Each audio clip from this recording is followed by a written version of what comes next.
Insider session in 2021. I hope everyone is staying safe and healthy. To those who are new to the Research Insider session, allow me to brief about who we are.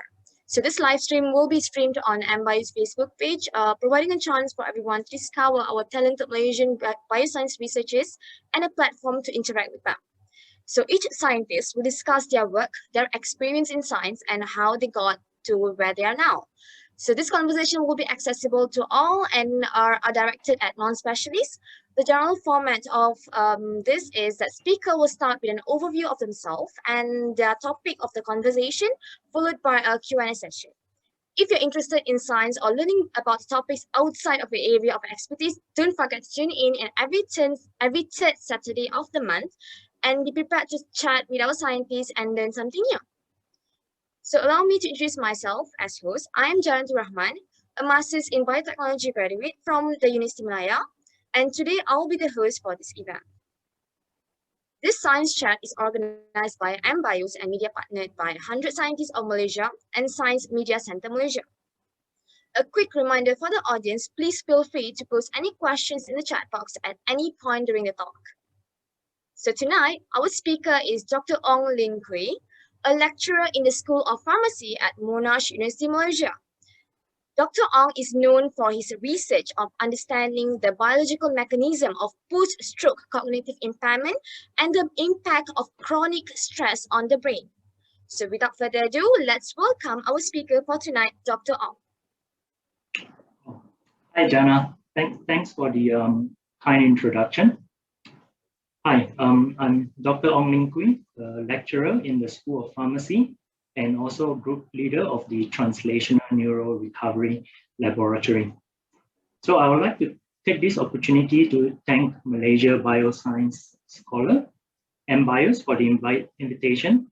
And yes, today the two topics that I'll be sharing will be, first I'll share my journey into biomedical science. And the second part of my talk, I will give a snapshot of my research. So I think before I start, I just would like to have an idea who is my crowd and who is joining and listening. So could we launch the poll so that those who are in. So I guess majority of you that joining in, or at least in this Zoom session, you are in college at the moment. So that's great. College is one of the best time in your life. So make the most out of it. Yes. So let me just close. Okay, we've got a couple more people just join in, but I guess I'll kick off with my journey in biomedical science. So yeah, so basically what you see here, it's a picture of me, and I'm diving with sharks. So my journey as a researcher, it's, I would say, somewhat similar to this picture, right? As you can see, the destination that I would want to go, it's somewhere far away in the dark, and there are many challenges along the way, right? There are sharks here and there, and going to the destination, sometimes you have to face challenges, problems, and so on and so forth.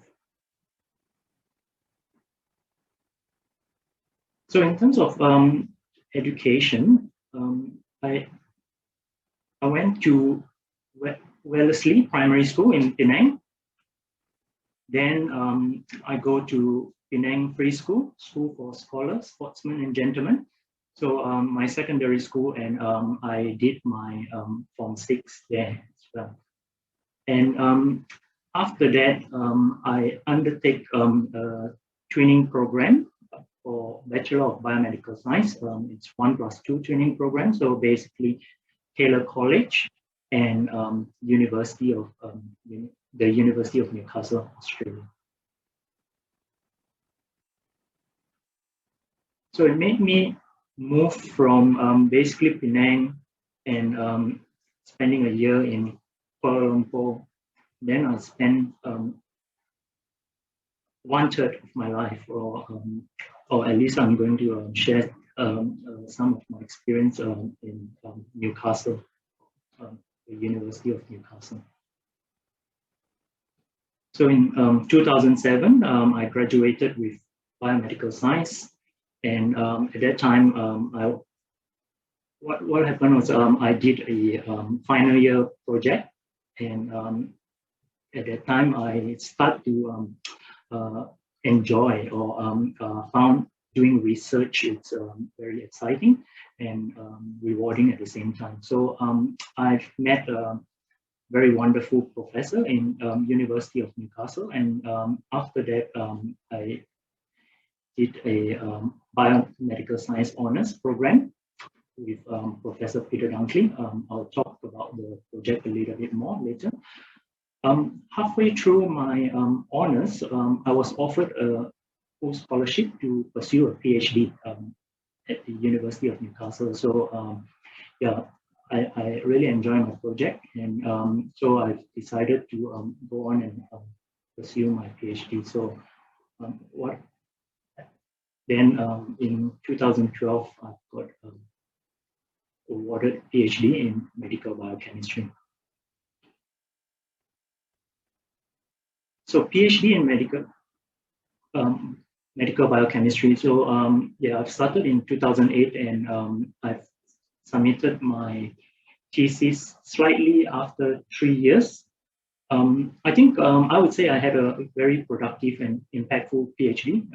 So I've submitted my thesis slightly after 3 years with 7 publications. And during that time, I've presented my work in many conferences in Australia and around the world. But having said that, I think I really need to thank to my amazing supervisor, and I had a lot of really wonderful lab mates. So yeah, on top of my dedication and hard work, I've got wonderful supervision by Professor Peter Dunkley, Associate Professor Phil Dixon. And my thesis was on neurobiological consequences of stress, and my focus was tyrosine hydroxylase phosphorylation in response to stress.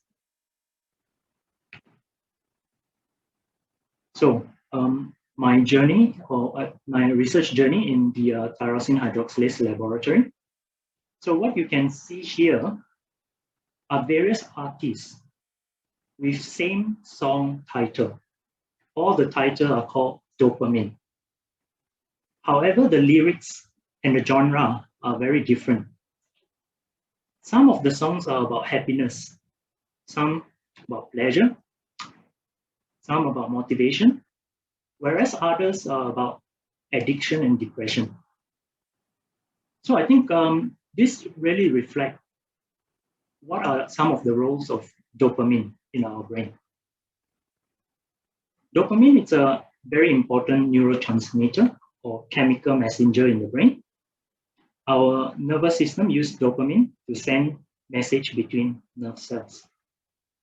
So during my PhD and my first postdoc, together with Professor Peter Dunkley and his Associate Professor Phil Dixon in the tyrosine hydroxylase laboratory, I investigated how different types of stressor modulate the regulation of dopamine synthesis in different brain regions.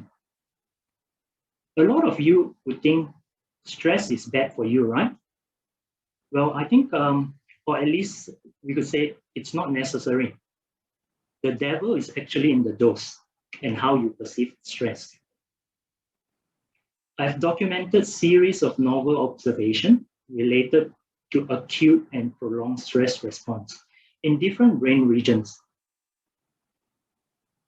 It's noteworthy to mention that I've showed chronic stress can cause death of dopamine-producing neuron in the brain and linked to neurodegenerative conditions such as Parkinson's disease. So during my period in the tyrosine hydroxylase laboratory, I have the opportunity to explore and understand the basic mechanism of the brain. And I would say towards the end of the period, I really want to apply the knowledge that I learned from fundamental science and actually make a difference in people's life. So in 2015, I joined the Glia Biology, Neuroinflammation and Brain Repair Lab as a postdoctoral research fellow, and later on was promoted to senior research fellow. The lab is directed by Professor Michael Nielsen here and Professor Rowan Walker, just right over here, and that's me. I'm also affiliated to the NHMRC Research Center of Research Excellence, Stroke Rehabilitation and Brain Recovery. And during that time, I was also named as a future leader in stroke recovery research. So during that period, I was embedded in translational stroke research, particularly on understanding the biological mechanism of post-stroke functional impairment. I'm also interested in investigating or applying what I've learned during my PhD in stress. So basically investigating the impact of stress on the brain in stroke survivor. And finally, and the most important thing is to develop new intervention or novel approach to enhance the brain after an injury. So I use a multidisciplinary approach and really emphasize on the alignment of preclinical, so basically laboratory research, sort of using animal models, to clinical research, so moving from bench to bedside, so that we can maximize clinical translation. In May 2019, I took up a lecturer position in the School of Pharmacy, Monash University Malaysia. And I also established the Translational Neuro Recovery Laboratory to continue pursuing my research on how the brain works and also how to fix it when it fails. So in addition to scientific breakthrough, I'm particularly proud in training next generation researcher, and as a lecturer in School of Pharmacy, training the next generation pharmacists. So these are some of the students that I've trained. So those are the students that I've trained in Australia, and these are the students that have done project with me in Monash University Malaysia. And I'm going to take this opportunity to plug on a PhD project. So I've got a PhD project opportunity available. So it's on therapeutic targeting neurogenesis for stroke recovery. So if you're interested, my email, it's just up there, linkooi@monash.edu. So feel free to send me an email. This could be you in the lab.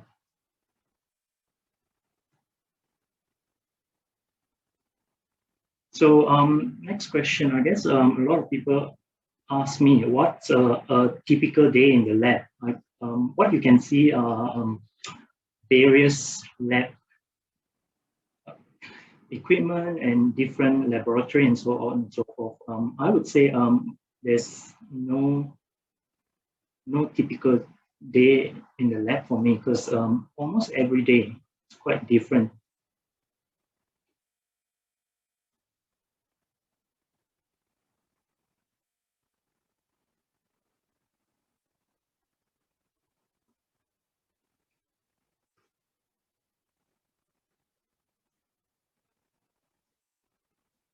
So what you can see here, over here are preclinical research, so like animal research. Over here, it's a two-photon microscope. We're working with stroke survivor. This is a plate reader. That's me holding mouse brain, and then a lot of different laboratory techniques involved. So yeah, it's quite difficult to answer what's a typical day in the lab. But one thing that I enjoy about research is every day is somewhat different. Yeah, so once again, a typical day in the lab. Sometimes you can plan and you can plan what you want to do for the day, but sometimes plan change as well. So like, for example, plan for quite a lot of experiment in 2020, but we got hit by a pandemic. So yeah, quite a lot of plan change at that period. And for example, yeah, plan to go to conferences or attending local or international conferences, but obviously 2020 changed a lot, and similarly 2021 ended up doing a lot of virtual conferences, like what I'm doing now.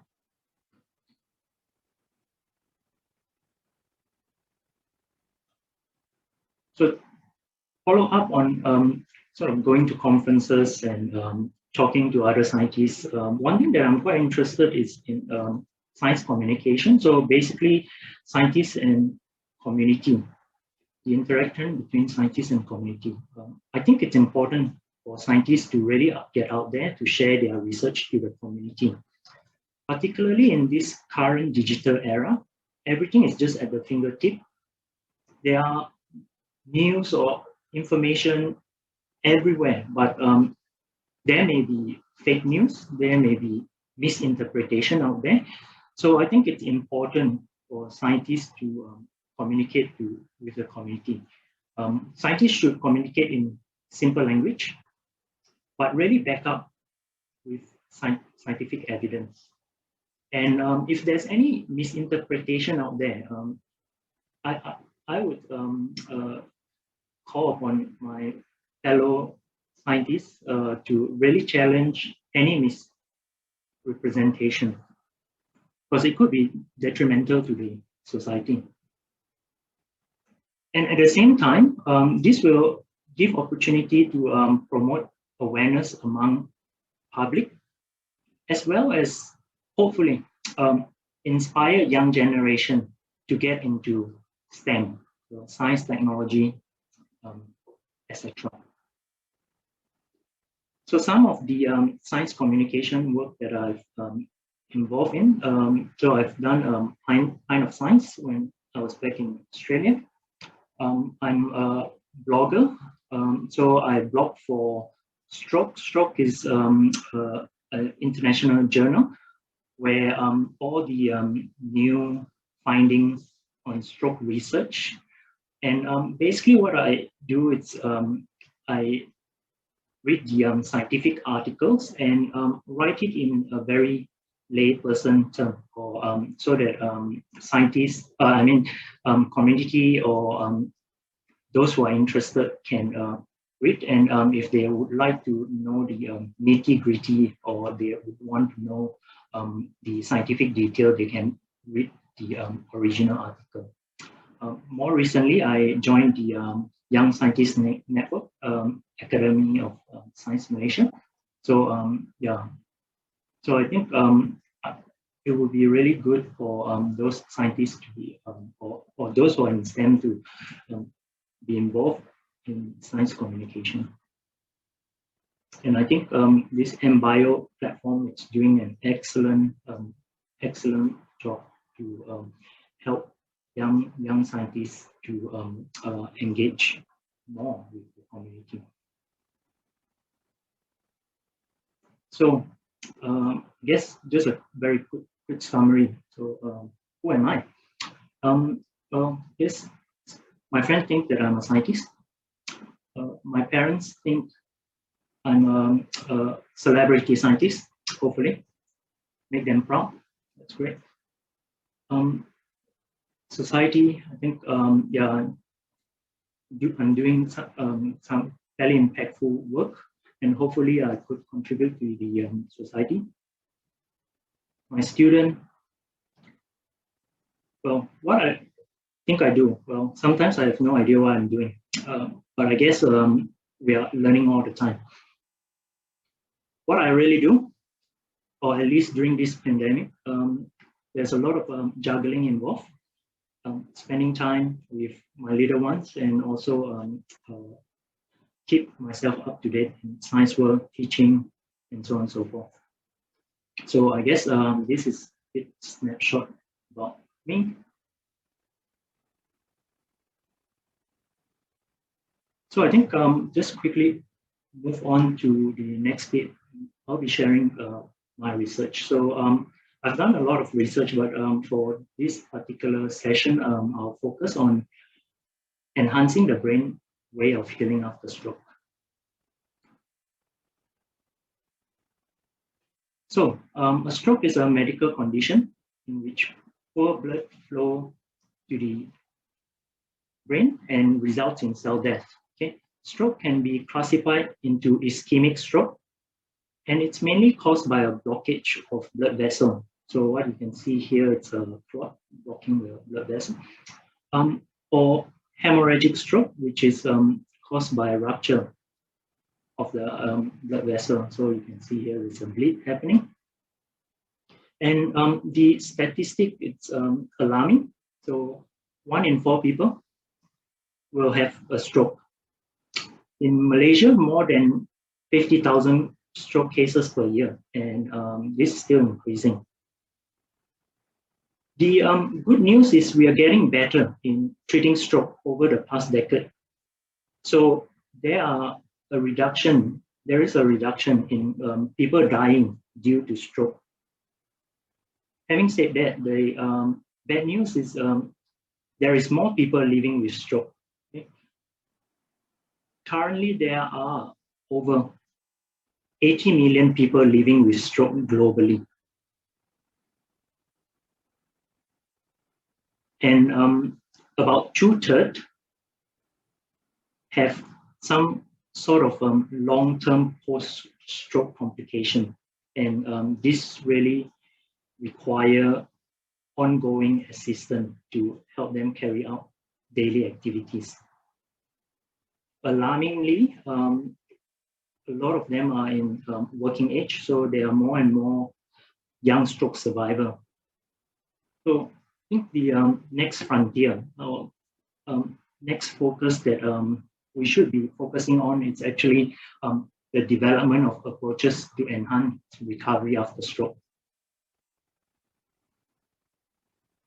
So I think I've talked a lot so far. So what I'm going to do is do a quiz to get a rough idea about the what you all know, facts about the brain. So I guess it's basically true or false.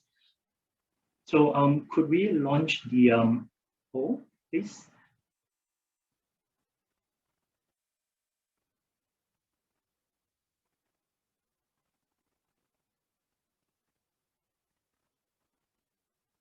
So I'll just like the participants to do the quiz. So basically, simple facts about the brain. Just answer true or false. First question is, the brain only produces new cells from early development to childhood. The second question is, by adulthood, the brain structure is hardwired. And the third question, after an injury, the brain cannot change or heal.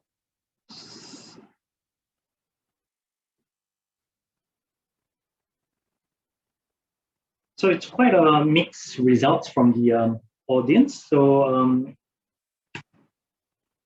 well, they are all false. The adult brain is not entirely hardwired with fixed neuronal circuit. So brain continue to produce new cells even we reach adulthood, and even as we grow older. There are many instances of rewiring of neuronal circuit in response to training, as well as in response to injury. And more recently, there's emerging evidence that neurogenesis, basically birth of brain cells, continue to occur in adult, and such changes can persist all the way into older age. So just sharing some evidence. So the hippocampal neurogenesis persists throughout aging. Okay? Studies have showed that our hippocampus, so the hippocampus is a major component of the brain that involved in memory. So the term hippocampus comes from Greek word of seahorse, and it's basically vaguely resemble when hippocampus is removed from the brain, do sort of resemble of a seahorse. So a lot of our brain anatomy, their name, it's really evolved, or they get the name due to some resemblance to certain things. So in this particular study, Bordini and colleagues stained post-mortem human brains with neurogenesis marker. And basically what they found is new neurons in the brain. So even up to 80 years old. So there are new neurons in the brain. Another study, so this study is by Moreno and colleague. So basically they compared post-mortem brain of neurological healthy adults and people with Alzheimer. And they basically found new neurons in normal neurological healthy subjects, but these new neurons are actually reduced in people with Alzheimer. And what you can see here are the staining. So these are in healthy, normal people. And in the early stage of Alzheimer, there are still some neurons, or there are still some new neurons growing. But as it gets to later stage of Alzheimer, the brain have difficulty to make more new neurons. And another example is the change of our brain induced by training. So basically in this study, the group recruited volunteers who are inexperienced jugglers. So they've recruited volunteers that have no idea in juggling. And they divided into two groups. One group where they are going to learn juggling, and another group they are not learning juggling. So the juggler group were given 3 months to basically learn a classic 3-ball juggling routine. And they are scanned before the training, after the training. So they scan the area of they scan the brain, and they actually look at the area of the brain that is involved in juggling. So what they found is in juggler, so that's the baseline in the first scan. In the second scan, the area that's control or play a role in juggling, the size get bigger. So that's 3 months of training. And what's really interesting is a third scan was carried out 3 months later, and that's when the juggler, they stopped practicing. So there's actually a small reduction, but yeah. So it's sort of emphasize on if you learn it, you sort of develop the skill, and if you stop using or stop practicing the skill, I think you lose some of the experience, or at least in this the brain related area, you lose some of the volume due to lack of continuous practicing or using it.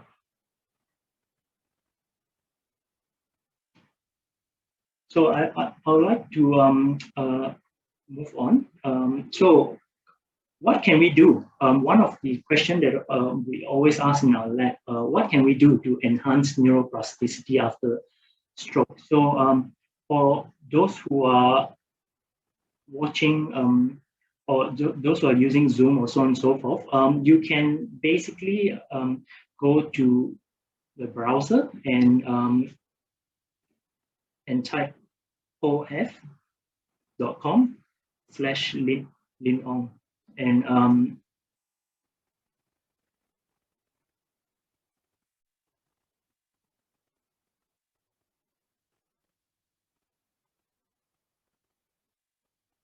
so I can see things like training, physical, exercise, train, more trainings, moving. So those are mind, brain. So those are really good good suggestion and good responses on ways or how we can enhance neuroplasticity.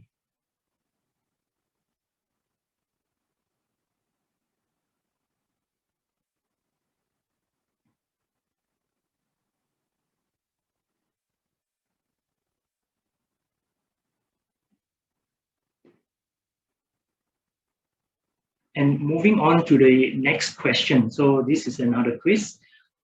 So I think you can, I've helped you to move on to the next question. So it's a quiz. What do you think short kids, brain-eating diseases, genetically modified bacteria, and doped-up athletes have in common? So what do you think all these four things have in common?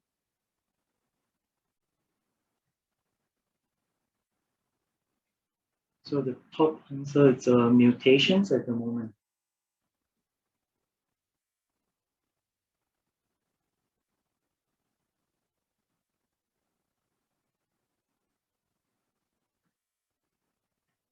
Well, with the interest of time, hormone, it's the closest answer.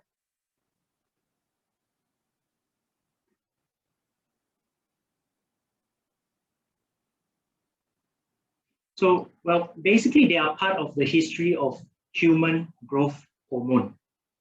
Okay. So what's human growth hormone? Growth hormone is produced and secreted by the anterior pituitary gland. You can see over here. And basically growth hormone is important for longitudinal growth and also really important in regulating brain growth development. It promotes memory and cognitive function. So a bit of history lesson. Scientists actually found out about growth hormone back in the 1920s, but only began using growth hormone to treat kids who were unusually short because of pituitary disorder back in 1960s. However, the drug was always in short supply most of the time, and this is due to the fact that there was only one source of growth hormone suitable for human back then. So basically, human growth hormone is suitable for human. Therefore, the only way that they produced growth hormone back then, it's growth hormone was isolated from the pituitary gland of cadavers, so dead people. So they take the brain, they mash it up and juice the growth hormone. And that actually continued for more than 20 years. But what happened was the production comes to a halt due to contamination of the extract from a cadaver that's infected with Yacob disease. So basically, that's equivalent to a mad cow disease. It caused the brain to degenerate.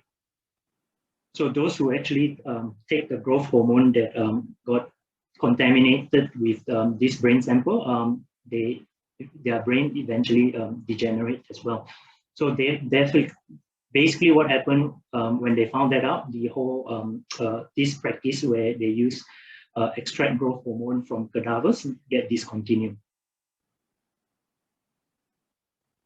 And in the 1979, so that's when recombinant DNA and the technology for recombinant protein start to get popular. So basically, the growth hormone gene was cloned for the first time, and the company GeneTech then used this recombinant technology to insert the gene that produce growth hormone into bacteria. The bacteria basically synthesize growth hormone protein, and they can basically purify the growth hormone or the protein, and basically used for research or medical purpose. And since then, in 1985, growth hormone, or this recombinant human growth hormone, was approved for treating children with growth hormone deficiency.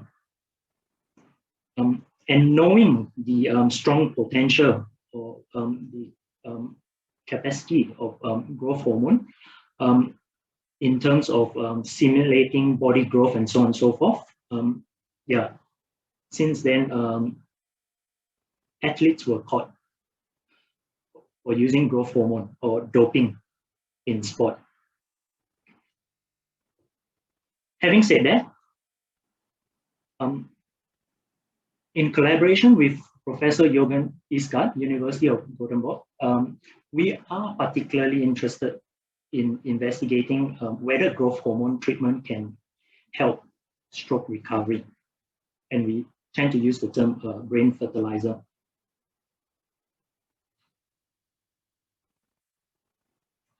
So one work that we looked into was to see whether stroke survivor, what's their growth hormone or their natural growth hormone productions like.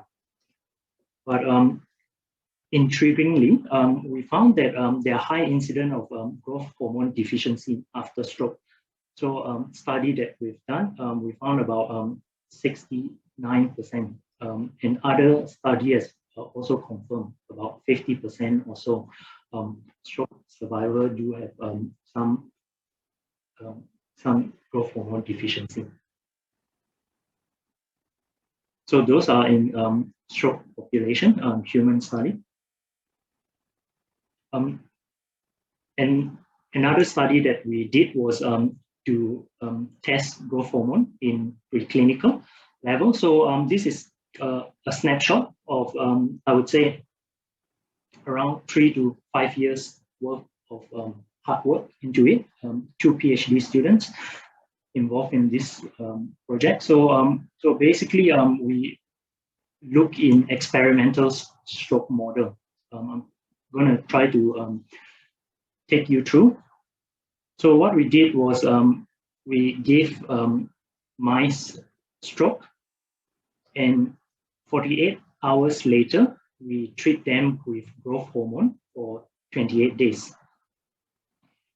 We look at whether their motor performance improve or not. So whether they can use their limb, or whether the ability of them to move around without falling. So the stroke animal that were treated with growth hormone, they have improvement in their motor skill.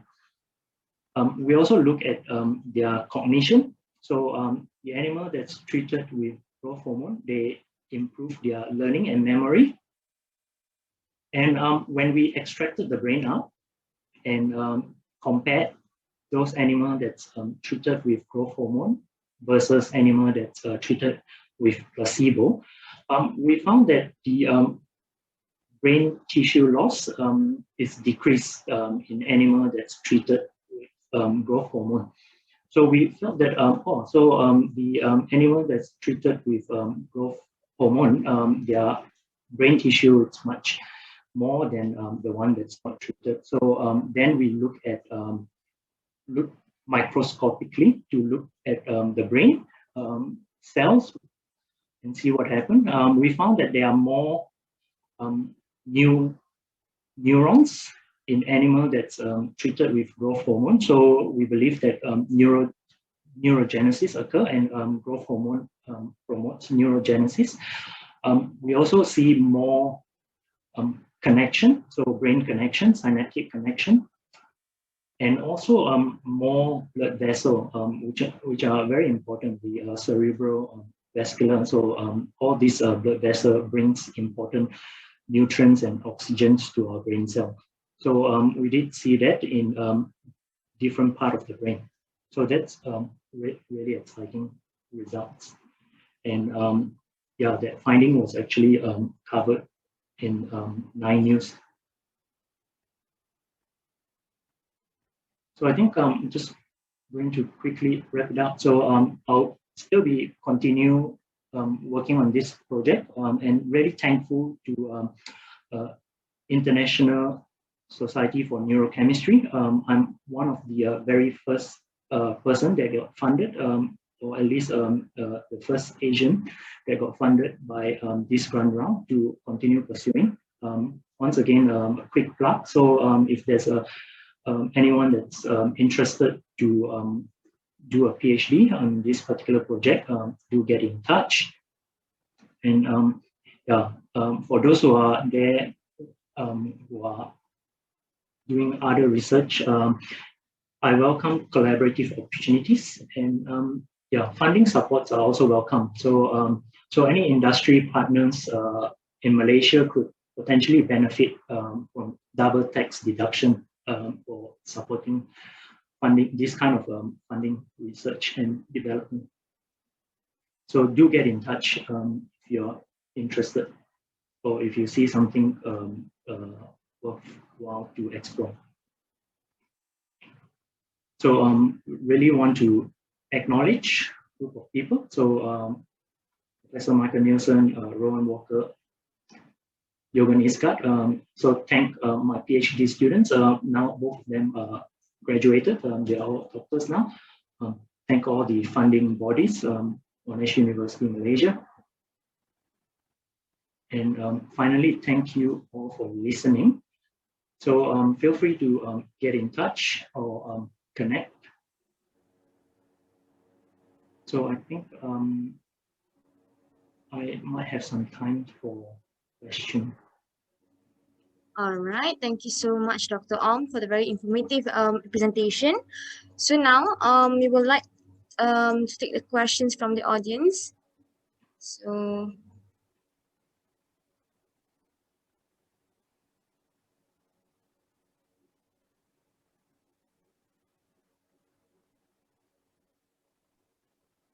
okay, so the first question, so we have a question is what is a piece of advice you can give to a recent graduate thinking about doing a PhD?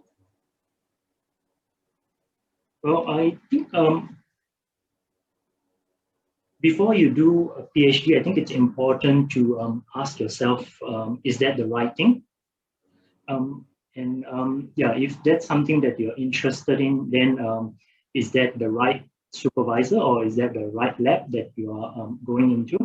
And obviously, do reach out and do ask or connect to other scientists. And I think MBIOS is a really good, excellent platform. And yeah, do reach out and sort of get some information from the rest. But yeah, in terms of rushing into a PhD, don't rush into a PhD. Do really think through, and yeah, and good luck for those who are interested in pursuing a PhD. Right, thank you. So we have a question from Kelly Starley. So thank you for your very candid overview of your treasury in science. So my question is, what made you to decide to go back to Malaysia after so many years in Australia? And how is the scene different in the two countries? Okay. So the first question is, what made me decide to come back to Malaysia? Yes. So I think there are multiple reasons. And I think it's quite complex as well. I can easily answer it with, one of the reason it's my family. So I would want to be closer to my family, basically my parents, and also my little one. They want to give them an opportunity to experience Malaysia. Obviously, there are also other reasons like coming back to Malaysia, contribute to the country, and so on and so forth. So yeah, that's some of the reasons that make me come back to Malaysia. And how is the scene different? So I guess the question is perhaps the research scene. So I think there are similarity and differences in both countries, Malaysia and Australia. I'm still collaborating with a lot of my colleagues in Australia. So the fundings, I would say, could be different in terms of the magnitude in Malaysia and in Australia. Other than that, I think Malaysia and Australia are somewhat different in a way, like one is a developed country and one is a developing country. And the focus would be slightly different as well. So in Malaysia, we are trying to really enhance all this the development, pushing into industry 4.0 digital era.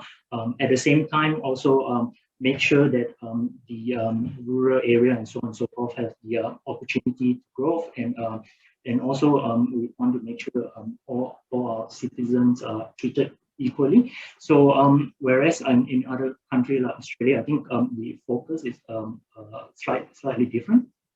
But I think we have the opportunity to basically drive some of the research here in Malaysia, and we could also be leaders in research where helping other countries or other countries that's low and middle income to really look up.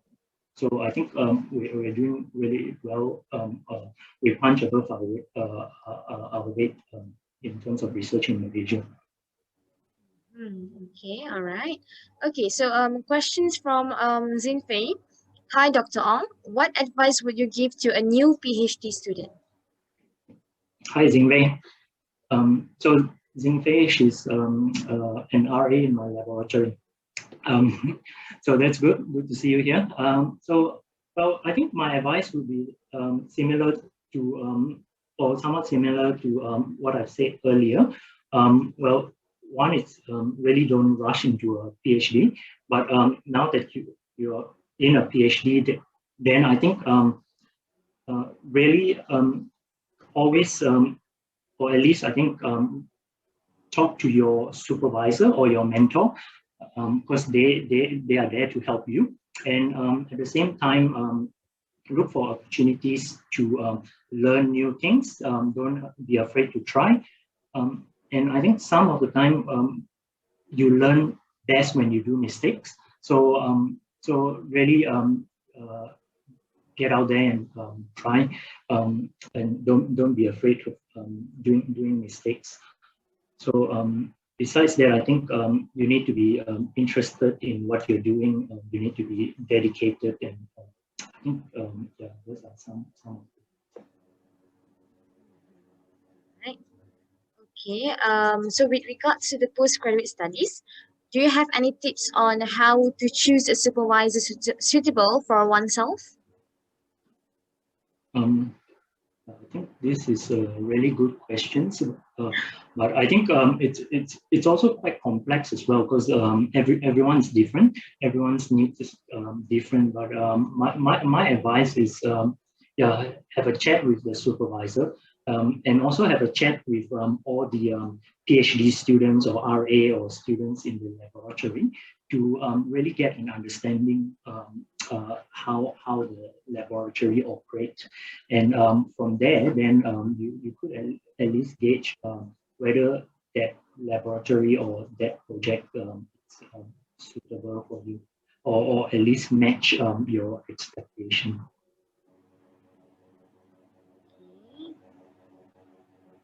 All right. So so from the technical part, we have hi, Dr. Ong. I just want to ask if it is possible to predict the probability of an individual to develop a stroke using the help of a machine learning. Yeah, I think that's a really good. Actually, that's a great suggestion. So there are a list of risk that or there are risk factors for strokes, so, such as high blood pressure, diabetes, high cholesterol, inactivity, high level of stress, and so on and so forth. So there are apps now or like stroke risk meter to sort of help people to at least know their risk of getting stroke, and at the same time are aware of those um, uh, non-communicable diseases that drive the person or increase the risk of someone getting stroke. So yeah, there are those technology out there now. All right. So we have questions from Chalista Lee. So how is the GH treatment, which growth hormone treatment, administered to the stroke animal model? So is it localized to the brain or a site of injury? And then the next question is, okay, we'll just go one by one. So how is the GH treatment administered to the stroke animal model? Okay. So for this research, we were really focusing on the translational aspect. So basically, we treat the animal subcutaneously. So how we would treat or how growth hormone would be delivered in a normal person. So we like I say, yeah. So we treat it in a subcutaneous manner instead of injecting growth hormone into the brain. So it's a systematic injection. And I think the next question is, do you see effects of growth hormone Okay, to other so organs? Yeah, yeah. So I think yeah. yeah. So yeah, So because growth hormone has a large effects on many parts of the body, including muscle and bone and so on and so forth. In this particular experiment that we performed, we did not look at changes in the peripheral organs, but I think or at least look at the functional changes, we do see improve in motor functions in the animal compared to the animal that's not given growth hormone. So I think I think the findings do suggest that yeah, do suggest that sort of like the limb muscle and so on and so forth, or at least the function it's improved. So yeah, but obviously like I always say, science is built on evidence based. So I think it's worthwhile to look at the muscle changes or bone density changes or so on and so forth. Or at least in the preclinical model that we explore in future. yeah, I had the same question as well. Okay, so one more question from my side. I just want to ask. So during the presentation just now, you said you spoke about the deficiency in GH hormone, which actually can cause a stroke. So, is there any ways to actually prevent us to actually have this kind of situation, like deficiency in GH hormone, like GH? Oh, I think maybe my explanation was not clear. That's my part. So I did not say that deficiency of GH caused stroke. I mentioned the incidence of GH deficiency is high in stroke survival. So the individual would have normal GH, but after they get stroke due to secondary injury or changes in the brain communication, then there's actually deficiency in growth hormone. So someone gets stroke and a high percentage stroke survivor, GH deficiency. So it's really worthwhile to, or at least I think based on this evidence, it's worthwhile to look at the growth hormone response in stroke survival. Okay, all right, thank you. So we have general questions from Jacqueline from Facebook. So hi, Doctor. Hi, Dr. Ong. Thanks for your talk. So did you face any imposter syndrome in your PhD? And how did you deal with it? Also, are you looking to hire postdocs in the near future? Okay, two questions. First question, imposter syndrome. I think yes, all the time. How I handle imposter syndrome? I think, like I said, don't worry. Don't worry to try new things. And you learn best when you do mistakes. So in my case, yeah, every now and then I do face imposter syndrome. Like, oh, I have no idea what I'm doing, or but I think based on experience and based on what continuously doing, I think yeah, it's something that a lot of us, especially in the science field, do face. So well, sometimes you look at yourself in the mirror and tell yourself you can do it. I guess that's my advice. In terms of taking postdoc in near future, yeah, hopefully if we get funding here and there, or support from the government or industry partner, I think yeah, we could potentially hire a postdoc in near future. All right. So questions from Rachel. Do you have any advice to find an interest in the research field for a fresh graduate in the biomedical science degree? Could you repeat the question again? Sorry. So do you have any advice to find an interest in the research field for a fresh graduate in biomedical science degree?